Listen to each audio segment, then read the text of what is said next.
Welcome to Skills Dad Never Taught You. I'm Pete the Planner, right here on the Pete the Planner Radio Network. And I am Chip Maxwell. Man, Chip, it's been a very long time since I did that intro. So long, in fact, that I butchered it. Chip Maxwell, the original co-host of the Skills Your Dad Never Taught You radio show. Yeah, it was. I'm glad that you're remembering how to speak again, and I'm just so glad to be back with the old crew here. Well, The new crew now. you don't even know these people, so you're getting to meet them for the first time. Chip Maxwell, my original host of the show back in 2008, alongside Damian Dunn. Dame, hello. Hello. And the newest co-host, Kristen Elanius. Kristen, hello. Hello. So Chip and I have been really good friends since third grade. Is sort of the origin story of how this worked. We reconnected as adults, and then all of a sudden, I'm like, hey, I have a radio show. Chip and I have a good time together. And the purpose of Skills Your Dad Never Taught You wasn't actually a shot at your dad, Howie, but it was for me to teach you about money. And you were like the everyman. And there you go. Yeah, I was a character playing myself as someone who has sort of an average amount of awareness and knowledge of the things that you needed to teach, and occasionally would laugh at your jokes. So it was fun. A lot's changed since then. And by the way, this is the 500th episode of the podcast. However, I did a little math this week. Kristen, I did a little math. I believe this actually to be roughly the 850th episode of the Radio Show Plus podcast. So this is like episode 850. It's a lot. Congratulations. Chip, thank you so much for those kind words. Chip, what a remarkable accomplishment. Chip, what sticks out to you from back in the day on the show when were you on it for a couple years, or I don't know? This is where I break. Yeah, I think we did it for it was 2 years together, and I couldn't remember exactly what the breaking point was. It feels like there was some change in the format, or maybe there was a global pandemic. I don't remember, but to me, the like most prominent memory that I have of that show is sort of realizing in real time how your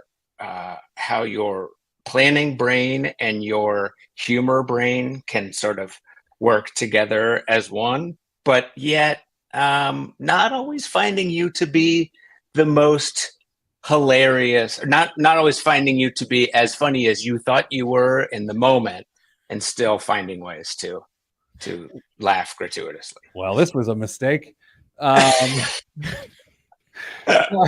was like, I think about our conversations off the radio are clearly they flow and they're hilarious and we just can't stop laughing. And then on the radio, we had to like pull it back, and it wasn't a podcast; it was broadcast radio. Yeah. Were you on when the radio show was 2 hours long, or were you only on when it was 1 hour long? Just when it was 1 hour. Oh, God. So maybe that's where the change happened, is when it took on actual some degree of commercial import. Then you had to go find a real co-host. So anyway, Chip, welcome to the show. You're going to be leaving the show here shortly, as we actually have to record a radio show here today. I know. That's your thanks for being on the show. My memories of Chip on the show, he was the first person to read the news, Dame. So he read the news, and Chip's so funny, but then he couldn't exactly try to one up me with jokes during my show. So it always had that awkward thing of like, Chip's funnier than me, but it wasn't his role on the show. And so then it sort of got weird. I was learning. I was up and coming in my humor. No, but I think that there was in all sincerity, my biggest takeaway from that show, if not memory, was sort of the placebo effect that I experienced of, gosh, I feel like I'm relatively intelligent when it comes to money smarts, but like applying that and like being around that financial advice, even for just 1 hour a week, and during that hour we were joking around, was in hindsight like a pretty big accelerator in terms of just my level of awareness to and attention for all things like personal finance, right? I had more of like a macroeconomic, like business perspective on things. And I don't know, it really, I feel like I walked away with a leveled up game in terms of being responsible in my own personal realm of money and budgeting. So Dame and Kristen, I'm going to tell a story that Chip's heard me tell a million times, and he hates how I tell the story, but I'm going to tell it the right way this time, so he will not dislike it. All right. So Chip and I started going to school together in third grade, and we both got in really big trouble in third grade. It was a brand new school. There were brand new desks, and we took thumbtacks and we dug out like the side of the desk. Each was like these holes in the desk. We vandalized this brand new school. We got in big trouble. Arguably the most trouble I've ever been in my life. Still to this probably day. the last time that he was in trouble. And other than with the IRS. And so then I'm kidding. And so we both got in trouble in it, like that moment of crime that we had together where we had to write like reports on vandalism, like that has connected us to this day. Yeah. Chip doesn't like there's another amendment to the story that I'm not telling, but anyway. Well, because it ends in martial punishment for one of us and not for the other. But I think that that version of discipline is passé now, so we don't have to go into that. All right. Well, Chip, while you're here, we'll do one other sort of call to the past. I wanted to, in the last 500 episodes of this podcast, I wanted to give best guest of all time. I want to give an award for best guest on the podcast and also scariest guest. Okay. So you can be here for this. Do you want to take a stab? I'll put you on the spot. Do you want to take a stab at who would be the best guest I've ever had on the show? Best guest on the show. I mean, I assume local chef extraordinaire Neil J. Brown. No, Neil, that's a great guess. Not local chef, James Beard nominated chef Neil J. Brown, not him. Pete Buttigieg is the best guest we've ever had on the show. Lee is correct on the Facebook or the YouTube live chat. We did have Mayor Pete. The story behind that's pretty interesting. He came on the show right after he wrote his book. Everyone knew he was going to run for president, but he had yet to announce he was running for president. So through a connection with my friend Adam Wren, who covers politics now for Politico, he stepped in and got the introduction. Pete was a lovely guy to talk to. We sort of laughed between segments that both of our spouses, his husband, Chasten, and my wife, Sarah, both call us Peter, and everyone else calls us Pete. So that was our fun moment to share. Dame, you know who the scariest guest of all time that has been on this show. Do you want to be the person to name the person? Oh, scary. No, I'm not going to say who's the scariest guest. I'm not. If I'm wrong, then I just insult somebody else. Who's the scariest? Oh, I do. And there's no way I'm saying that name. So Mrs. Planner is the scariest guest I ever had on the show. She was on an episode years ago, and Chip knows me very, very, very, very well, and we hang out a lot when he used to live around here, and he's seen me around my wife. I love my wife. I'm not terrified of my wife, but I love to impress my wife, and doing so while broadcasting was too much for me. If you ever go back to the YouTube episode, you can watch it of me and Mrs. Planner for an entire episode. I'm off my rocker. It's a terrible episode because I'm so nervous. And I'm someone that doesn't really get nervous, but that's the scariest guest I ever had was my lovely petite wife. It was awkward. It certainly was. Okay. So, Chip, thank you very much. We're going to move on with the show and do a radio show, which is still a podcast. But Chip, thank you for being there at the beginning and being on the 500th episode as well. So thanks, buddy. And the 850th. Lovely to see you all. Thank you so much for having me. Congrats again, and keep doing good work, guys. Best of luck with the rest of your life. Thank you. Never talking to you again. Ta-ta. All right, Chip's dead now. Okay, so guys, we have a show today. Kristen, happy. What do you think you've done? How many episodes do you think you've done? I would guess 62. That is very specific. Well, I've been on the show. Approximately 62.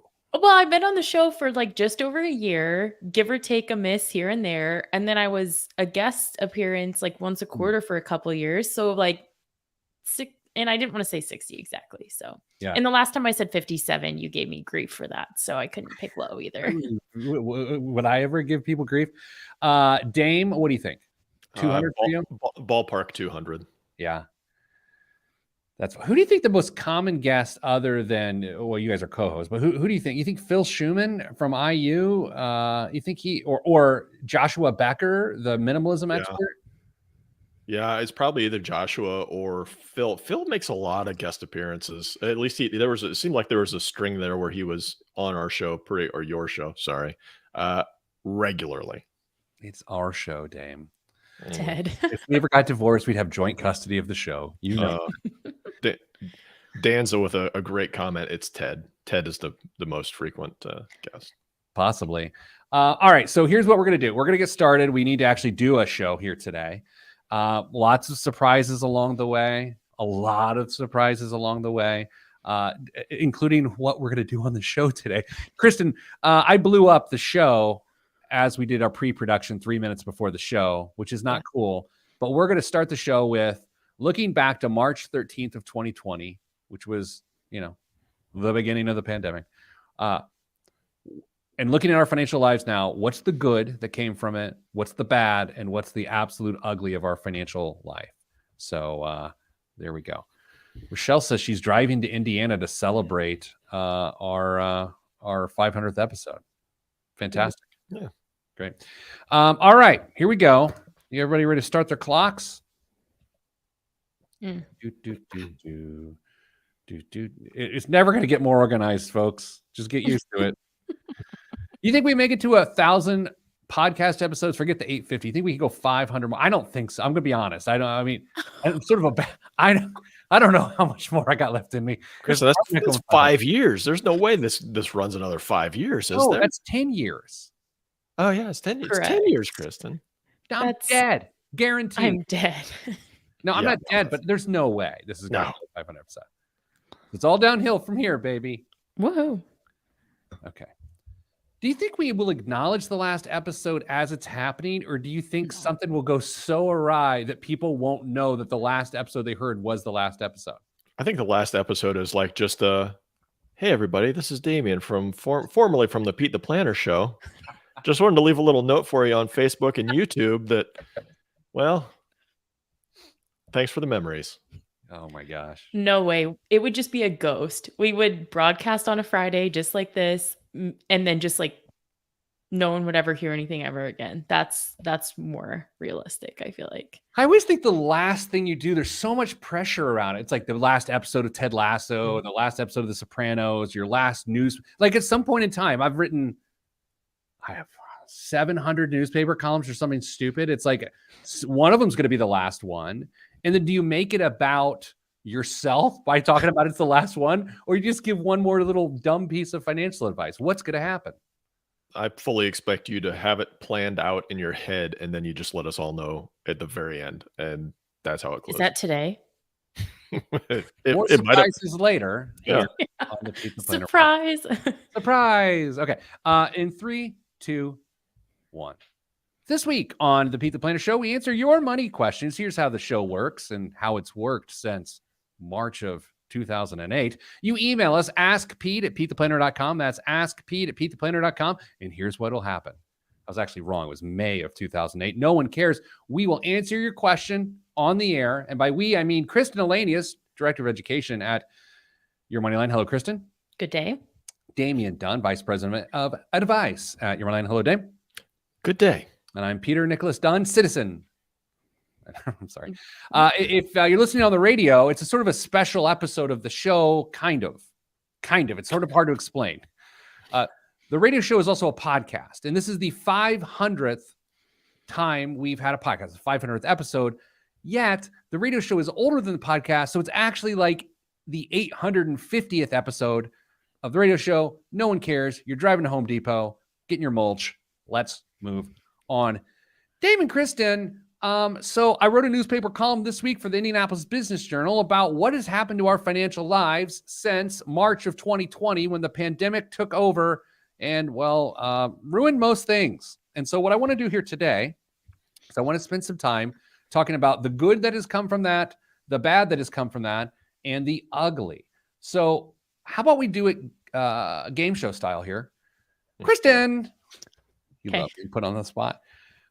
What is something good about our financial lives or that is going on in our financial lives right now since the pandemic? What is good? A silver lining, if you will.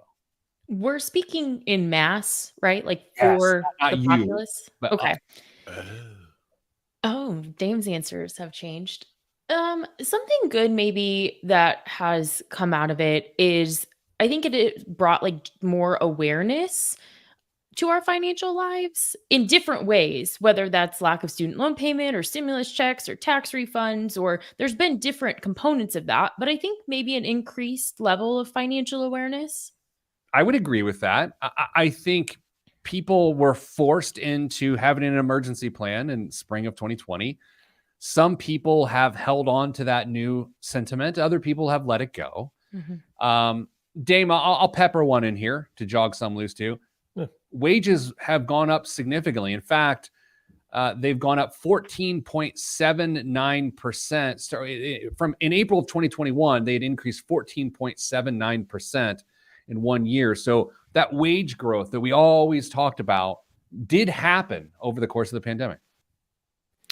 That was one of the incontrovertible things that happened. It just seemed like everybody was getting raises left and right, and if you weren't, you were jumping to another job to go get that big bump that you've been waiting for. And everywhere you looked, wages were rising. So yeah, it's really hard to you can't say anything other than people are making more money now.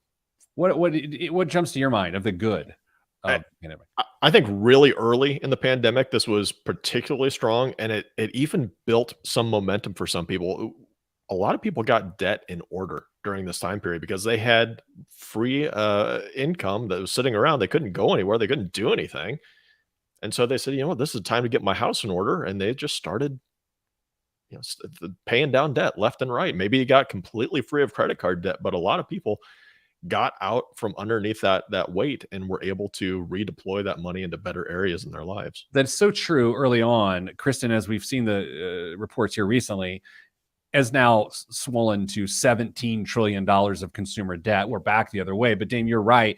And to your point, I even got more control over my debt, my only debt, which was my mortgage, by refinancing in about the time at a 2.5% mortgage. So that's pretty significant. Kristen, if you had to guess from March of 2020, the low point, as to what the S&P 500 is up since March of 2020, what would you guess?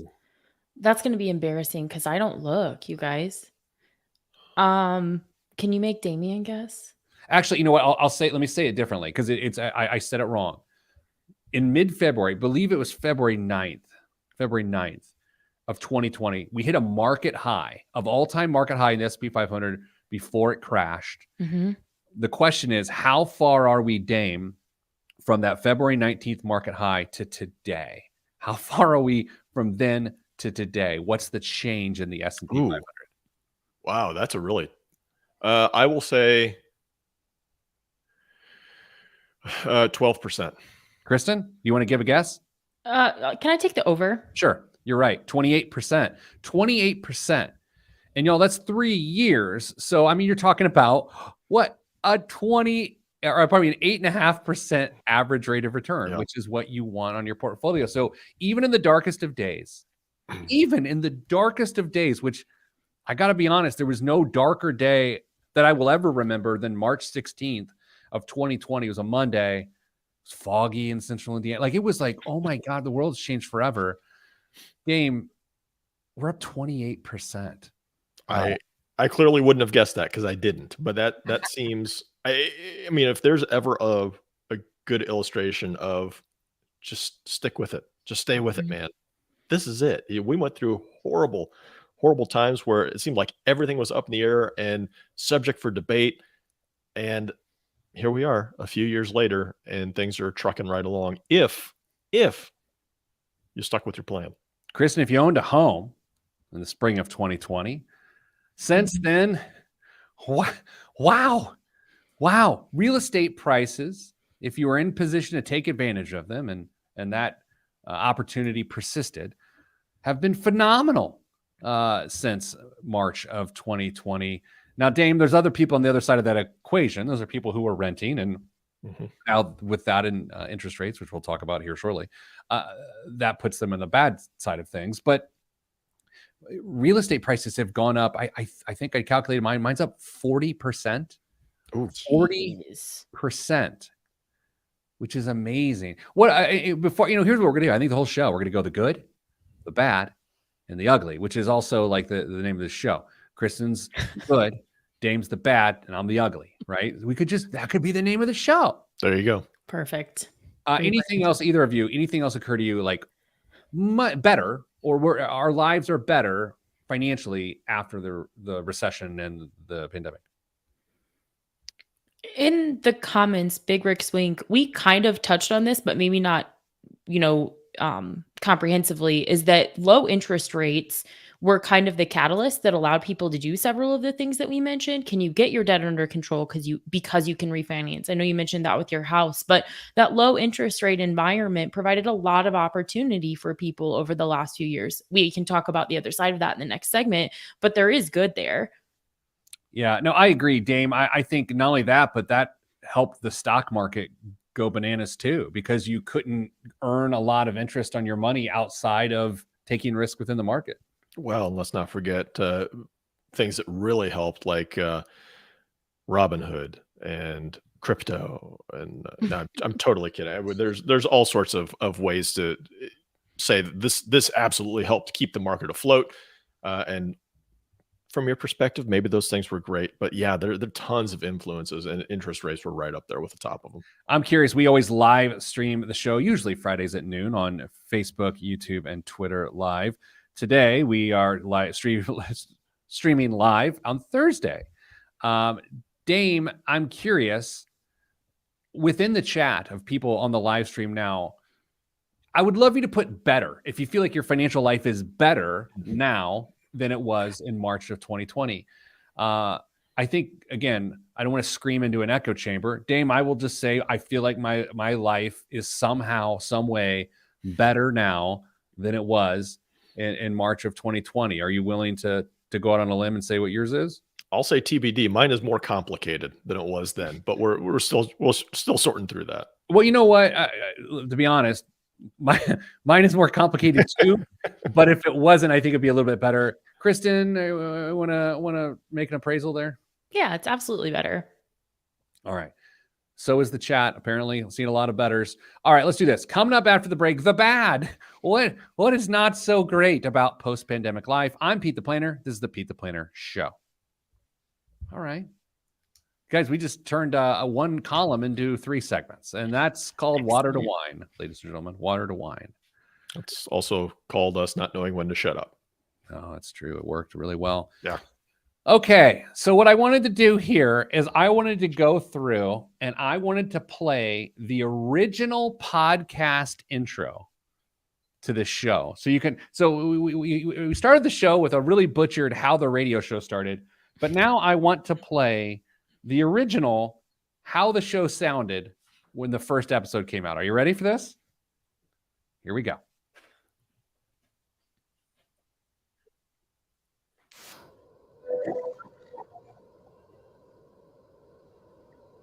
Am I listening into a seashell?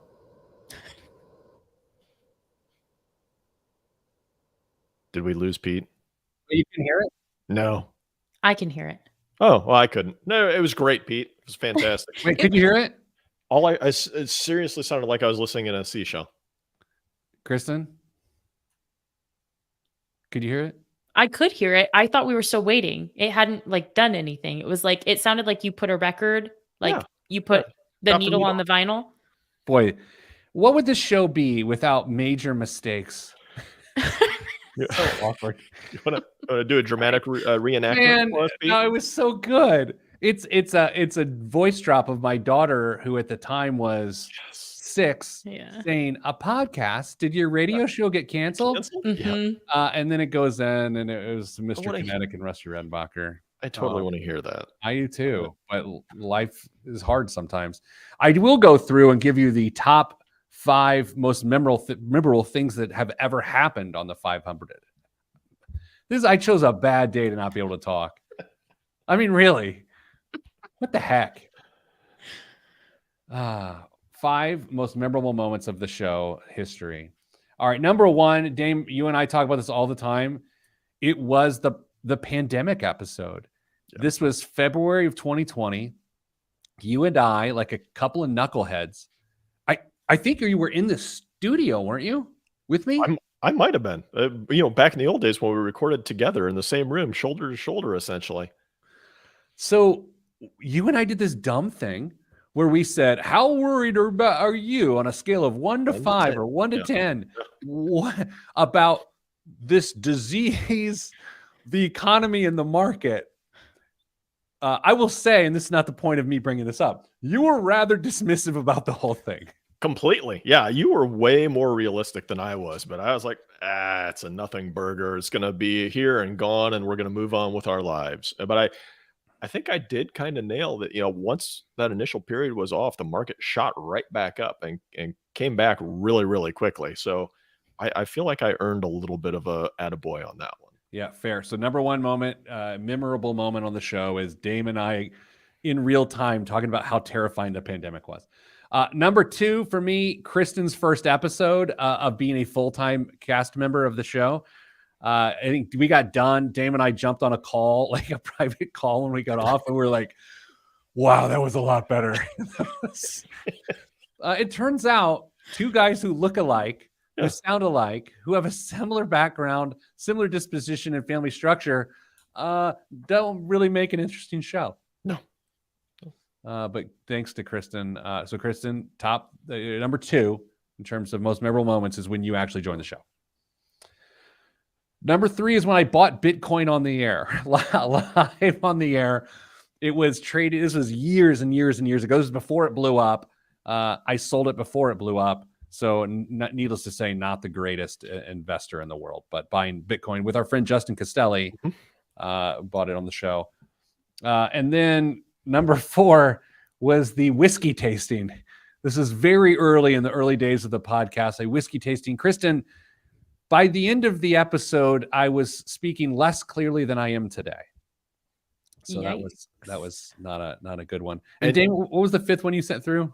I'm not sure. I would say you learned your lesson so well that you invited him back and did a wine tasting the next time. I don't even remember that. You did. 100%. Okay. Well, let's put it this way. The 5th one is the wine tasting. The show has evolved. Oh, Lord. Okay. All right. We do have a special guest joining us here in just about a minute, so I'm killing a little time. Dame, I will also note that I want to go through. We're approaching 3 million downloads of the show. We are a 1% podcast, top 1% most listened to podcasts in the world ever. It's crazy. Kristen, we're going to go with the top 10 countries of who listens to our show. Okay. Number 1, Dame. USA. United States of America. Number 2 is Canada. Number 3 is Japan. We got to look. I eat so much sushi. The people in Japan listen to the show on a pretty regular basis. Like, because I'm a supporter of Japanese food culture, and they support American financial culture. The UK, clearly, because I've been in London. Australia, I don't know. Germany, France, Brazil, India, and Singapore. Kristen, the last one's a little surprising. Singapore, people from Singapore listen to the show. The last one is a little surprising. Japan, I actually wondered if it was that there's a decent military presence that listens to the show. I think that could be the explanation there. Thank you for your service, everyone who's listening in Japan. All right, so joining us now, very special guest to the show. I bring her on the live stream. Nicole Anderson, formerly Nicole Frankowski. Hi. Nicole, Hi. how are you? I'm wonderful. How are you? Good. So Nicole was the original producer of the Pete the Planner podcast, a co-worker here at Your Money Line. Nicole, so you were around for the start of this whole thing. Yeah, I think we were like mid 100s, and my last episode was 290 something. That's a So, long run. Long run. Kristen, I got to tell you about Nicole. She's meant so much to me that a couple springs ago, I actually married her. you did. Uh-huh. Her and her husband. Yes. I There you go. married Yes. her and her husband. I was the officiant at the wedding. Nicole, what sticks out to you about the podcast back when you were on it? Oh my gosh, just how much it grew. We had so much fun. I mean, you put me on video. I was a ripe 24 years old, and I was looking back, and it was like a rubber band snapped of things I haven't thought about in a long time, of like the Pete Puri episodes that we used to do. There's so much structure now, and I appreciate that so much. But back then it was kind of like, well, what do you want to do this week? Like, oh, we should do this thing called Pete's Eats, where you spend $25 and go to Trader Joe's. Like, it just was so all over the place, but we still, like, there was still value that was delivered. So I think Kristen would argue that nothing has changed. Nicole, nothing has changed. You'll be happy to Okay. know. you know what? That does fill my heart, though, because the lens of unexpectedness still throughout, that it keeps you on your toes. What I always appreciate about it, Nicole, on the show was I remember her coming in once and saying that her parents listened to her on the show and how pleased they were and how well they thought she did. Not that they were surprised by how talented and vivacious she was, but at the same time, it's like we all know it is not easy to be a broadcaster, and she had a lot of natural talent. So Nicole, I always remember like at 24 years old, jumping on the show, it's like you'd hosted a show for 10 years. And so it made it pretty easy. Thank you. And now it's question and answer time for me here. Nicole, we always used to tease you on the show because you'd go listen to like electronic music in the woods or whatever it is. What am I describing? Oh, so I went to Electric Forest one summer when I worked for you. What is that? It's like the fun. You're out having fun. Yeah. We went to music festivals. We went to that festival, and then we did a festival out in Palm Springs called Coachella. We've done that the past 4 or 5 years.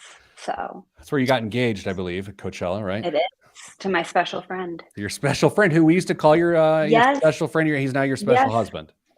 He is he says hello, by the way. Oh, nice. Hello, sir. Any other memories of the show? I appreciate you popping in today. Any other memories of the show you want to share?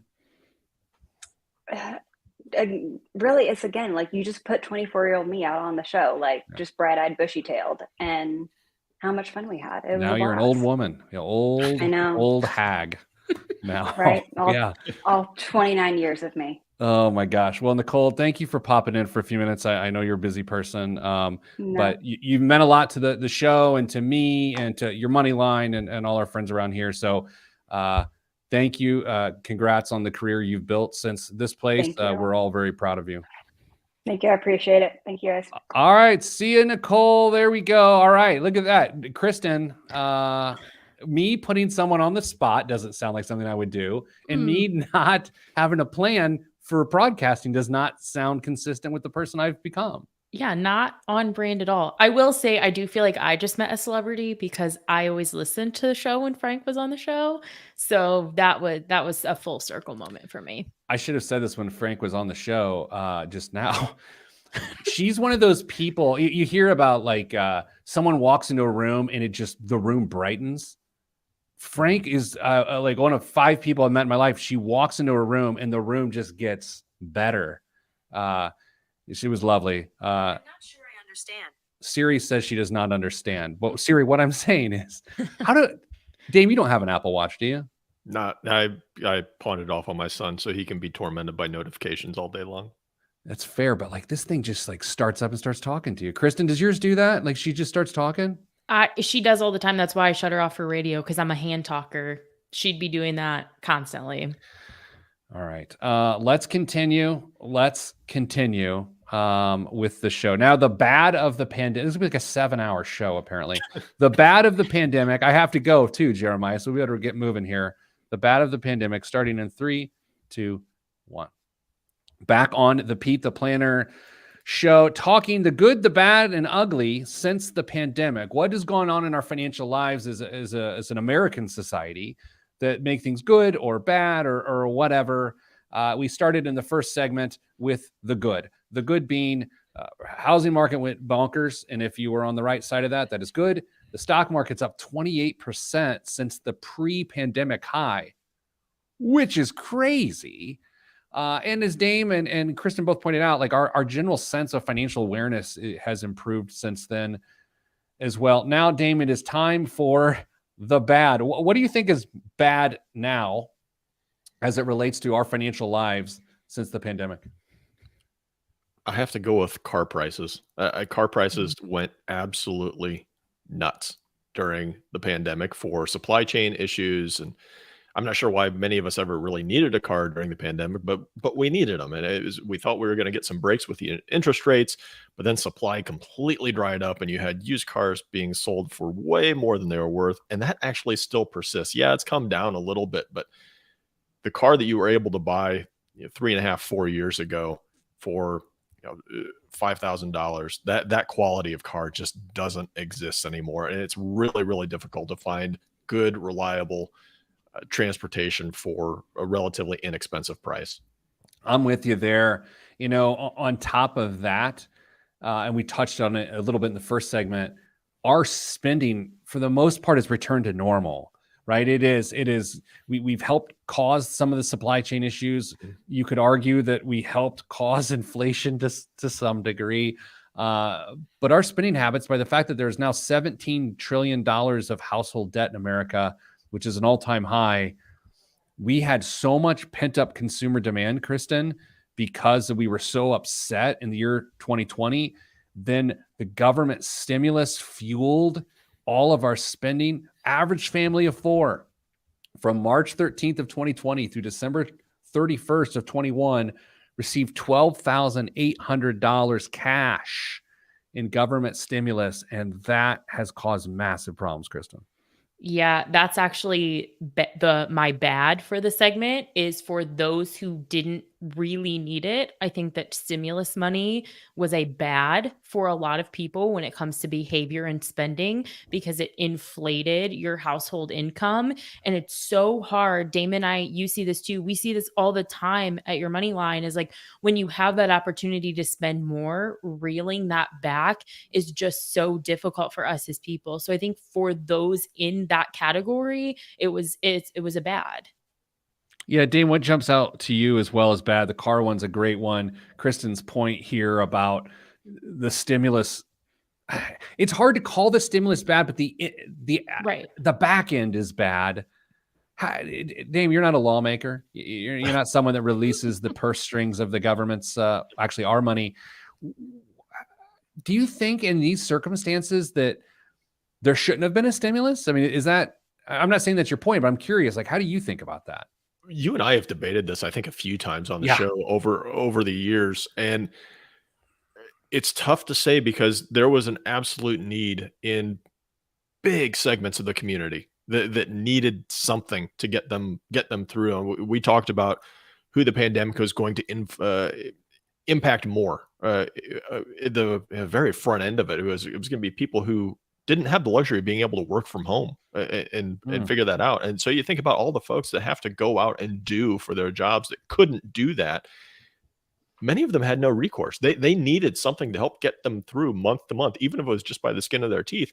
And I can't sit here and say that, no, we absolutely shouldn't have done it because there was a lot of good that was done, even if those folks are still feel like they're recovering in some way, shape, or form.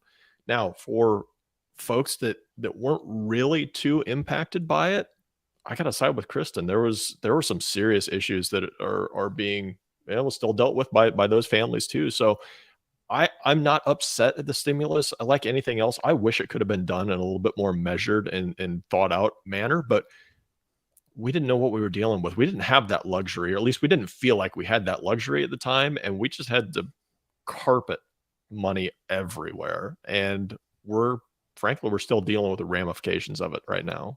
Kristen, this one's going to hit close to home. It's an unfair question. Is that why you think the student loan relief won't happen because of what we've just seen with massive stimulus spending? Because it's not exactly stimulus spending, but it may have this similar effect. Is it, or is it just kind of what's being used as the reason why? I don't necessarily know. The student loans is my ugly, but so I want to wait to dig into that. But I definitely think that is it really? Maybe. Yeah.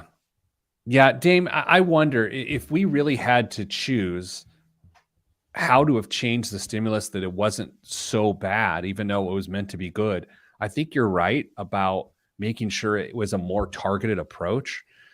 Raising or lowering the income threshold would have been really good too. That's a sticky one because it helped a lot of people, but man, it's caused a lot of problems in the last 18 months. Yeah, there's like I said, I don't think there's a good solution to it. I mean, you could have gotten really tricky and said, you know, 2 years from the date that you receive it on that following year's tax return, we're going to look at, if you've recovered, we're going to start to claw some of that money back, something like that. But now you're starting to get into a lot of different mechanics, and you're also giving other administrations and other congresses the chance to change that and amend it. So it could have just been a false sense of, or a false attempt at responsibility through that. And at that point, there weren't a whole lot of people that were screaming for responsibility. They were just saying, send us some cash. So I don't blame necessarily anybody that jumped on board with this. It's just, I refuse to use the word unprecedented, but that's what it was. Hey, Kristen, you and Dane both worked remotely before the pandemic. Yeah. The pandemic turned all of us into remote workers. I was a remote worker for a long time because of it. Now that we're out of it and this hybrid thing has been created, are we viewing that as good, bad, or ugly, or is it not that simple? Or are you and I going to have different perspectives on this? Well, I would say for me, it's really good because to your point, Dame and I worked from home before the pandemic, and not a lot of people really understood what that meant. And I would have people be like, oh, well, you can do this or volunteer for this or do this because you work from home. And I'm like, but I'm still working. Like I'm just at my house. I don't have the luxury to just like do whatever whenever just because I work from home, or like taking phone calls because we were remote instead of being being in person. I think people look at our jobs through a different lens as a result. Very biasly, I will say it's good, but I don't know that you'll agree with that. Dame, any different thoughts there?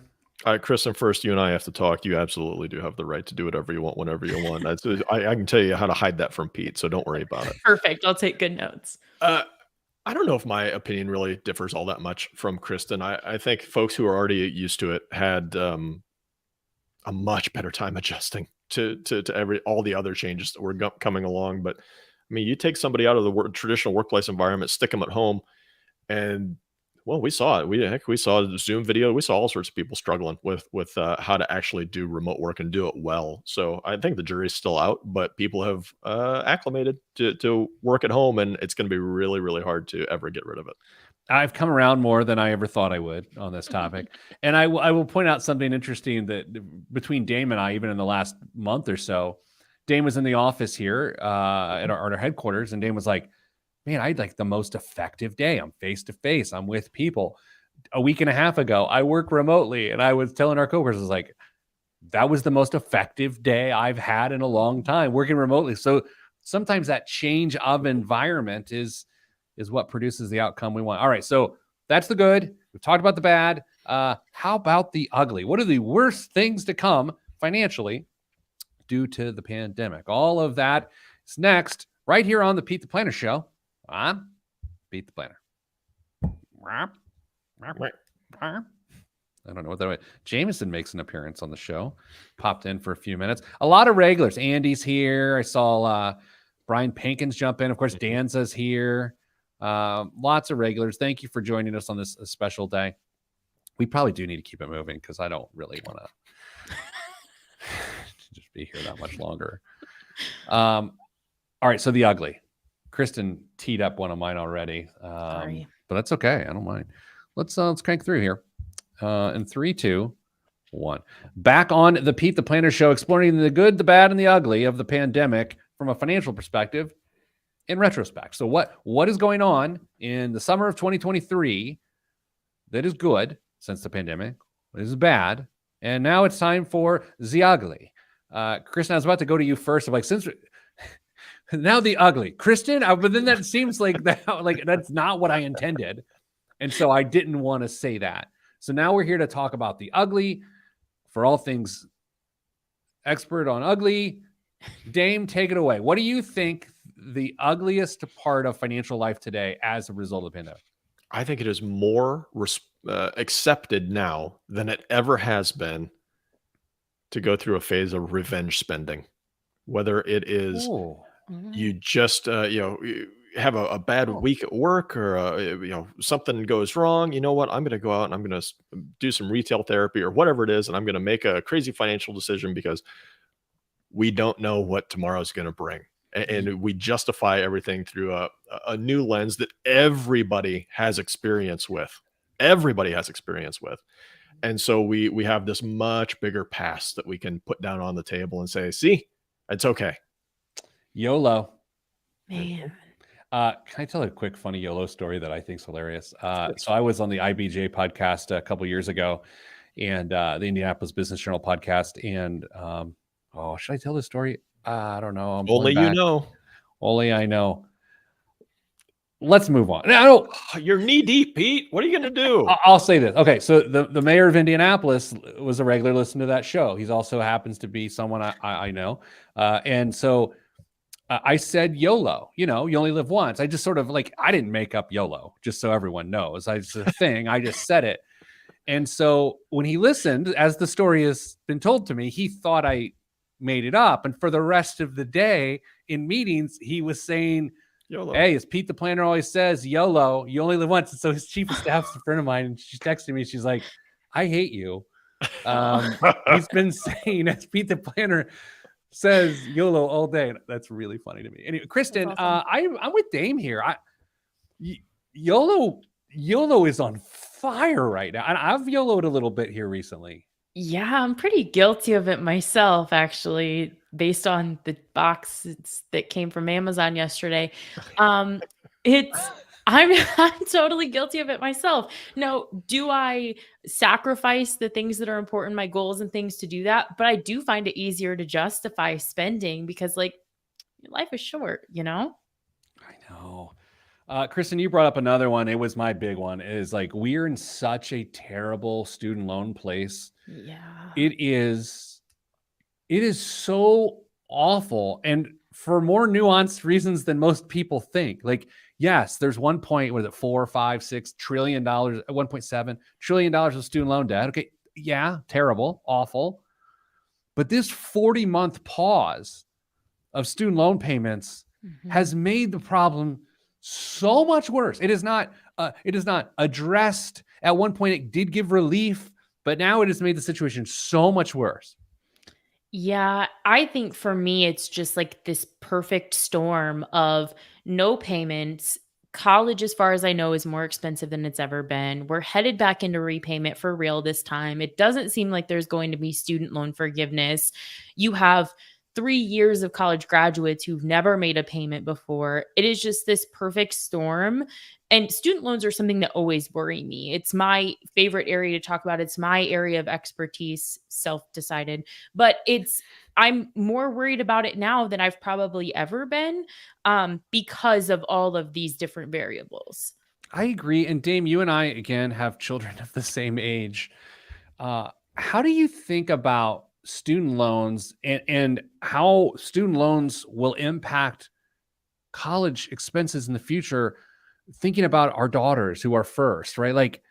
I've been thinking about that a lot the last month or so. It is, again, I'm complaining about an expense that hasn't happened that I've planned for. However, I realize there's people that are in much worse positions than I am. But Dame, this student loan problem is actually getting so much worse than people don't realize it. Yeah, I have no clue of what's going to happen with student loans and student debt and the laws and the norms that are going to be around that between now and the time our kids get to college. That doesn't mean I have no reason to start or continue to worry about and plan for it. I look at, in our work, we have access to a really cool piece of software that can help project college costs and what assistance may be available. And I was going through it again for the first time in quite a while yesterday, and just looking at some of the numbers coming up for in-state schools and private schools, just shaking my head and thinking I know roughly what the balances are in the 529s, and it's just daunting. This problem isn't going to be resolved anytime soon because the cost of college and how much people have saved. There's no other way for people to get their kids to college than assuming debt, whether it's through the student, whether it's through the parents, whatever it is. Right now, debt is involved for the vast majority of students that are going to take on college, and that's a problem. There's a political angle to this, clearly, and I'm not looking for divisiveness, and I don't think we would find it on this show.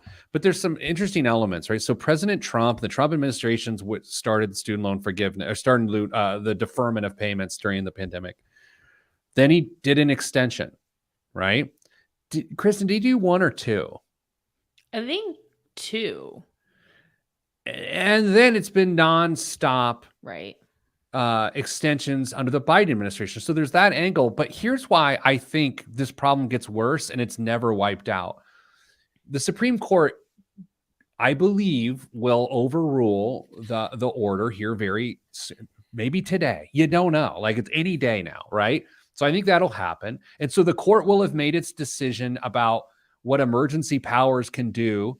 And then if you look at the House, the Senate, and then the White House in the next couple election cycles, I don't think they're ever going to be in a position during those next few election cycles to all agree to wipe out the debt. That would mean the Democrats would control all 3 in a significant way and somehow be able to circumvent what the Supreme Court says they do. Like, it's just not going to happen. Yeah, and I'm thinking about what Dame said about YOLO, and that I think applies to parents sending their kids to school too. And we're in a higher interest rate environment coupled with school being more expensive. And then you take, parents who are still paying their student loan debt. We see that a lot. And that's not to shame anyone for that. It's just reality is that we see parents who are still paying on their higher ed, then trying to pay for their students' higher ed. And it's like, well, they only get to go to school once. Like, higher education is so important. We don't care what the cost is. Junior needs to go to school. And I think that problem just continues to compound. Yeah, Dave, my last ugly coming from the pandemic is inflation. I mean, now inflation is definitely cooled, which is great, but some of these prices are going to stay high. I mean, the war in Ukraine is not exactly helping grain prices, and there's other elements there that have become problematic. But if you're in your early 20s right now, you're hit with high interest rates, high inflation, a massive student loan issue. Well, I know people love to say 20-somethings or millennials or whatever whine. With good reason. Like, that's a terrible, untenable situation if you're in your younger 20s right now. Yeah, and I'm sure there are people out there that kept saying, well, as soon as inflation slows down, it doesn't mean prices are coming back. It just means they're not going up as fast. So the elevated prices are going to be here. Thankfully, wages have risen, maybe not equally, but there's maybe not much of a disparity. We just need a break. We need some relief from ever increasing prices. All right. Anybody, a couple seconds left here. Anybody want to throw in one more ugly before we head to the break? No, I think you've done a fantastic job, Pete. Of illustrating the ugly. Yes. That's what I do. Okay. So here's what we are going to do. We're going to do biggest waste of money of the week coming up and current events. I saw even breaking this morning some of many of the charges against the FTX founders on the cryptocurrency exchange, I don't know, have been dropped. So the breaking news in a lot of areas with crypto right now. So we will cover that. We will cover other current events, and we will also cover biggest waste of money of the week. That's all next on the Pete the Planner Show. I'm Pete the Planner. Damn, I saw your face. Don't worry about it. I'll take care of it. Yeah, we are not, unless you are covering the FTX thing, because that did not make the cut. Oh, boy. All right. So I had like other audio to play and stuff, but I couldn't get it to play through. And now I'm sad because it was the old end of the show, which was hilarious. You know what? Maybe I was going to say I could edit it into this show. That's a lot of work. Yeah, it is a lot of work. Oh, boy. You need Frank to do it. I need Frank to do it. It stinks. Frank had a lovely, beautiful last name, Frankowski. Just flows off the tongue. And then now it's Anderson, which is just so much more conventional. So you can't even call her Frank. You have to call her Andy now. Andy, yeah. Yeah, it's no good. All right. You know who else lights up a room when they walk in the room? Aqua Greg. I was going to say, you better say Mrs. Planner. No. Okay. I thought he was going to say He Chad. terrifies me. No, Aqua Greg, right? Mm-hmm. Yeah. Just one of those people, just like the room gets better. Mm-hmm. All right. What's that? I wonder what that's like. I don't. Yeah, Dame. You ever wonder what it's like when you enter a room and people are excited about it? Yeah. Hey. Actually, when you show up here, like any surprises every once in a while, Yeah, unannounced. Yeah. You're like the FBI just knocking on our door at 5 a.m. If you walked into the office and there was like a row of pizzas sitting there, it probably would get the same reaction, or a couple boxes of donuts. I mean, it's not me. It's just the surprise, the novelty of the situation. Oddly enough, though, Kristen, let's say it's 7 a.m. and I show up at your front door on a Tuesday. Probably not the same level of excitement. Reaction, no. Context matters, yes. Yeah, it does. All right, let's do biggest waste of money of the week. But how awkward would that be? I mean, we have a lot to talk about and hang out, but like 7 a.m. For starters, I would be sleeping. So it's midday for me, buddy. Midday. Okay. I almost did a Miguel for the show today, but I drank so much caffeine this morning. Man, my heart would have exploded if I would have had a Miguel. So I didn't. It's valid. Would have been the last podcast. Still might be. You never know. More news here shortly. All right. So let's start the segment in 3, 2, 1. This week's biggest waste of money of the week right here on the Pete the Planner Show is the Louis Vuitton Horizon Silver Light Up Speaker. After introducing its Horizon Light Up Speaker in 2021, the fashion house brings back the statement piece in silver. An intersection of art, fashion, and technology, the wireless speaker takes the shape of a sleek metal top. Timeout. It does look like a top, but Dame, does it not look like a UFO? Yes, 100%. Yeah. Its form allows users to enjoy 360-degree sound or aim music in different directions depending on how they lay it. A leather strap transforms the speaker into a wearable accessory. Timeout. Dame, as my daughter once said, anything's a puppet if you put your hand in its hole. Isn't anything a wearable fashion? Yes, she did. She was a kid. Like, we did a puppet show. And then she like grabbed a pillow and I was like, what are you doing? She said, anything's a puppet if you put your hand in its hole. And I was like, okay. And this says a leather strap transforms the speaker into a wearable accessory. Does that mean you put a leather strap on anything that's a wearable accessory? I think so. Okay, continuing. Time back in. Allowing users to take the audio on the go. Branded LED lights add to the... Are you laughing? What's going on? It's great. No, I was sighing. It was great. Sorry. Branded LED lights add to the futuristic aesthetic, while the signature monogram print on the mesh nod to the brand's heritage. Kristen, this is like a Bose speaker, like a Sonos sort of speaker that looks like a UFO, made by Louis Vuitton. How much does this cost? Pete, can you help me understand? Is it like a keychain size? That's my question. It looks very small. It looks small. But see, that's where like the wearable thing, to me, I bet this is the size of a landmine. I would say like a small claymore. I don't know. I'd say it looks like a salad plate size. Oh, okay. Salad plate. Let's do 5,600. Okay, Dame. $7,900. Wow, you guys are aggressive today. $3,600. It's a steal. It's cheap. Yeah. It is a steal. Speaking of puppets, I don't know. Dame, what's in the news this week? Yesterday, Sweden reported higher than expected inflation for May, causing economists to wonder what could have kept prices elevated. And then it hit them like a ray of sun. Beyonce. The pop superstar kicked off her Renaissance tour in Stockholm last month, drawing over 80,000 fans to the city's Friends Arena for 2 nights. In response to the influx of concertgoers, hotels and restaurants raised their prices to such a degree that it boosted overall inflation, Danske Bank concluded. The fact that one person, by the sheer force of popularity, was responsible for higher inflation in an entire country is, well, it's not normal. Danske's chief economist in Sweden, Michael Gran, said it's quite astonishing for a single event. We haven't seen this before. Beyonce's tour arrives in the U.S. next month, which I'm sure is making Jerome Powell nervous. He's a deadhead anyway.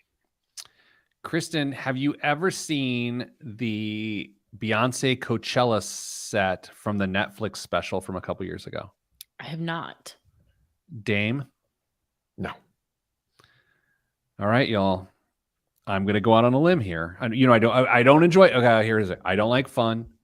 I don't like concerts. Right.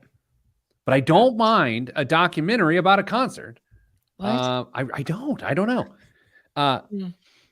Beyonce's performance at Coachella, that is unbelievable. Unbelievable performance. It may not be your style of music. It is amazing. Pete, Beyonce or A Tribe Called Quest? Pick one. For what? General listening pleasure. Tribe Called Quest. Dane, what else is in the news this week? Instant Pot's once grand dreams of taking over your kitchen came out underdone. Its parent company, Instant Brands, filed for Chapter 11 bankruptcy Monday to get its battered finances in order. Not long ago, Instant Pot devotees were compared to a cult. The easy-to-use pressure cooker exploded in popularity in 2016, speeding up stews and dominating cooking blogs, pitching 65 Instant Pot recipes for quick weeknight dinners. The Swiss Army knife of kitchen appliances regularly became a top seller on Amazon's Prime Days. In 2019, a private equity firm called Cornell Capital scooped up Instant Pot and plotted to grow its reach faster than the countertop hog could finish your carnitas. But you know what they say, Pete, fly too close to the broiler, you're going to get burnt. Hungry for expansion, Cornell pushed Instant Brands to release new gadgets like air fryers and an air purifier. Those flopped. And at the same time, sales of Instant Pot and its fellow multi-cookers fell by half from 2020 to 2022.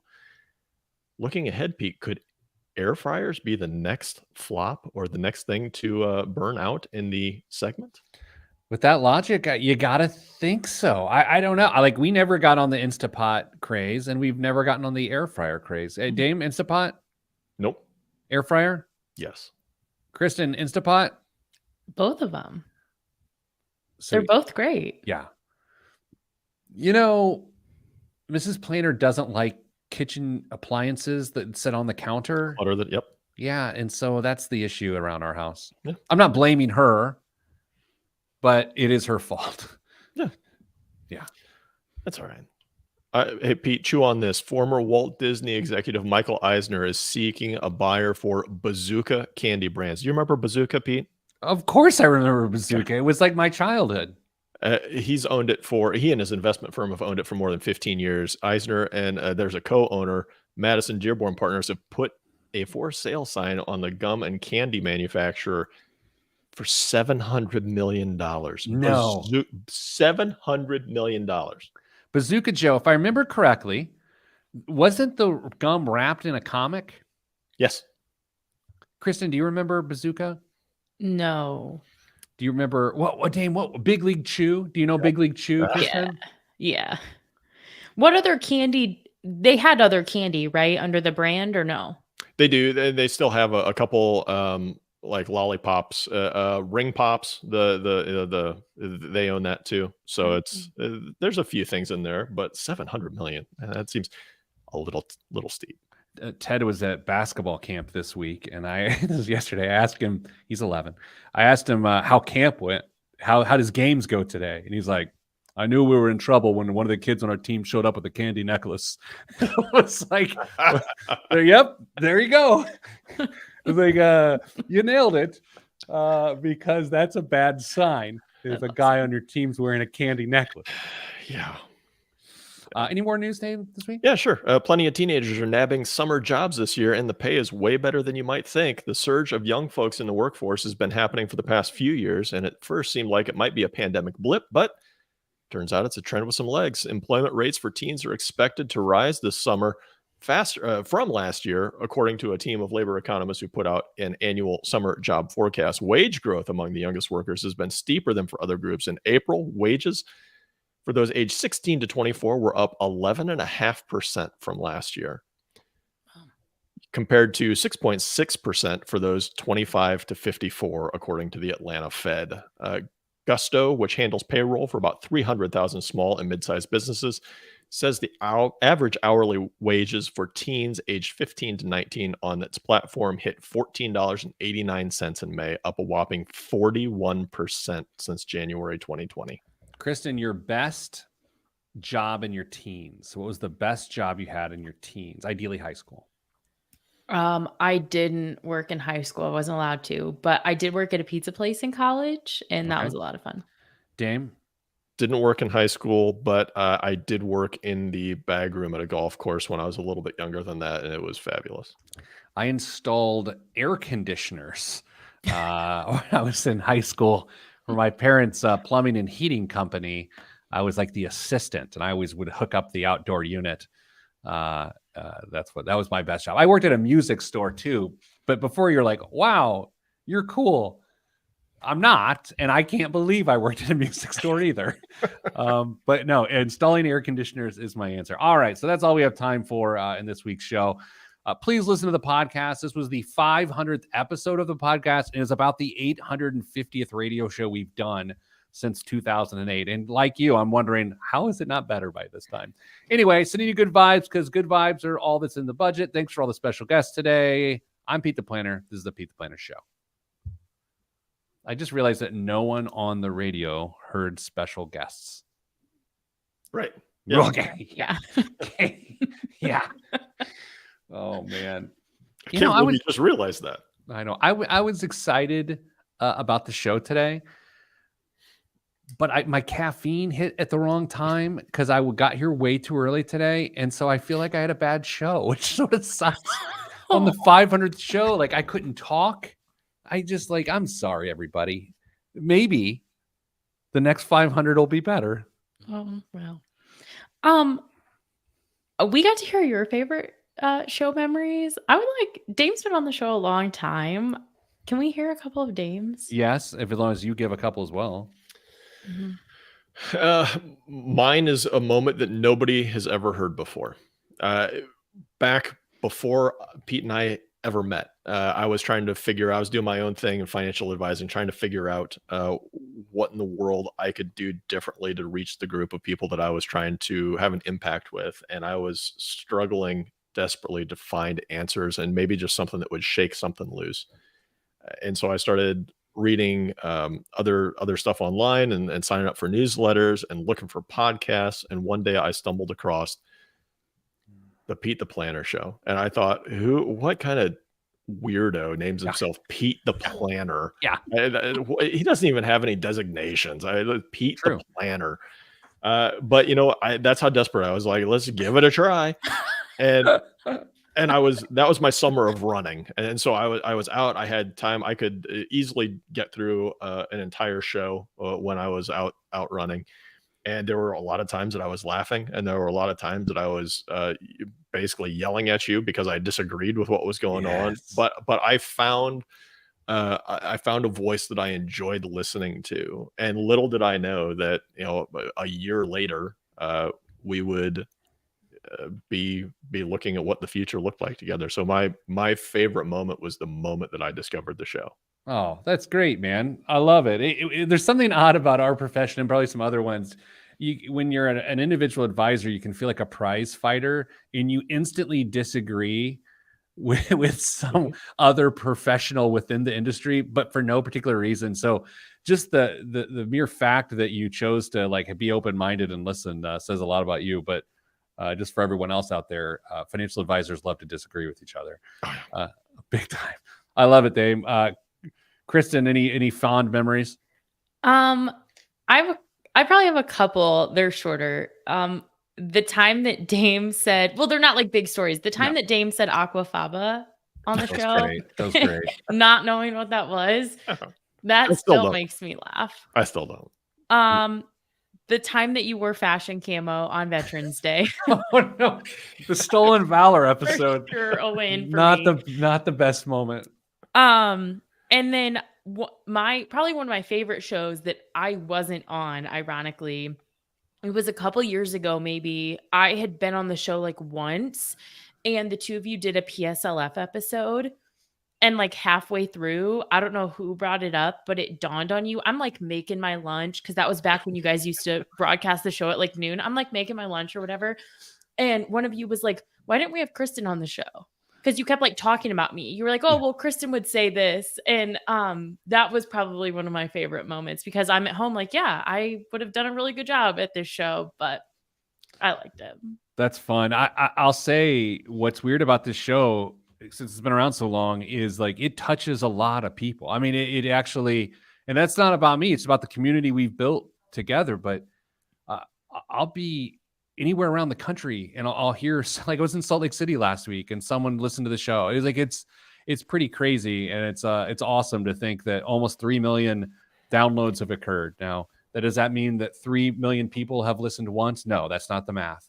But that means a lot of people have. And so we certainly appreciate that. So thank you for being part of the community. The show has gotten so much more fun over the last couple of years. Dame breathed new life into the show, and then Kristen just took it to the next level. So I honestly don't know. I don't have a plan of how many more we're going to do. We're just going to keep going and having a good time. We're not going to make another 500 episodes. In fact, if it seems like we are, we're ending at $9.99 guaranteed. So thanks everyone for being part of this. I hope you have a good rest of your week. Stay getting money.